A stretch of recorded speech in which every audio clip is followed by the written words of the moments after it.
Good morning, and thank you for joining us here on Hanging with Pastor Cooper. I'm so excited that you chose to spend your next 5 to 7 minutes with me this morning.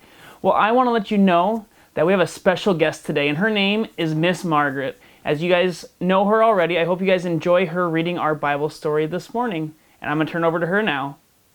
The story we're reading today is The Girl No One Wanted. It is found in Genesis 29-30. There was once two sisters. The youngest sister was very beautiful, and her name was Rachel. But the oldest sister wasn't beautiful at all. Some thought her quite ugly. Her name was Leah. Rachel was a kind of girl who always gets invited to parties and chosen for the team. Everyone loved her. And poor Leah, no one hardly even noticed her. One day their cousin Jacob came to stay.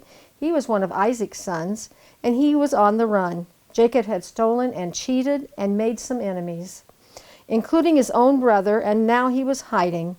Funny thing is, Jacob, of all people, was the one God gave the special promise to, the same promise he had given his grandfather Abraham. I will rescue the world through your family. But then God chooses people we least expect, as we'll see in the story. Jacob stayed a long time working for his uncle Laban. One day Laban said to Jacob, "I have decided to pay you for your work. What do you want?" And sudden thought struck him. How about one of my daughters? Jacob looked at Rachel and he looked at Leah. Who would he choose? Of course he chose Rachel. "I'll work 7 years for free," Jacob said, "if I can marry Rachel."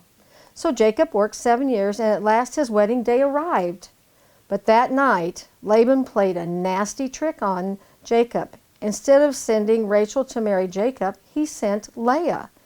Now, in those days, they didn't have electricity, so it was dark in the tent.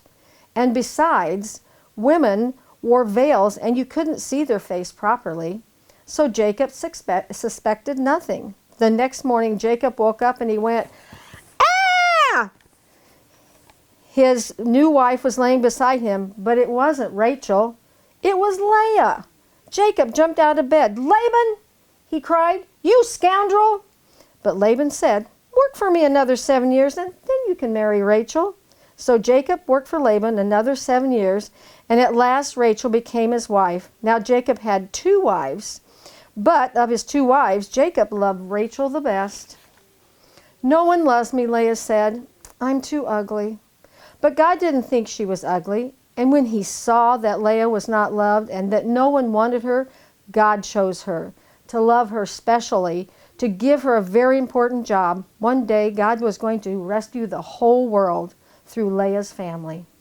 Now, when Leah knew that God loved her in her heart, suddenly it didn't matter anymore whether her husband loved her the best or if she was the prettiest. Someone had chosen her.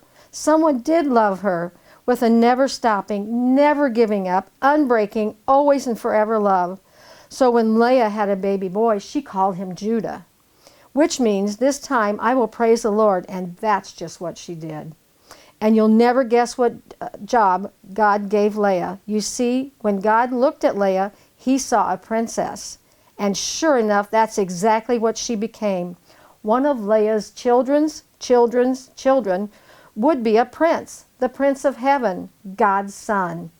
This prince would love God's people. They wouldn't need to be beautiful for him to love. He would love them with all of his heart. And they would be beautiful because he loved them like Leah. Thank you, Miss Margaret, for reading our Bible story today. I had so much fun recording this video with you, and it was a huge help. I'm sure the kids loved it as well, and I hope to have you back soon to read another Bible story for us. Keep tuning in at 10 o'clock on Monday, Wednesdays, and Fridays to see Hanging with Pastor Cooper. Have a great day.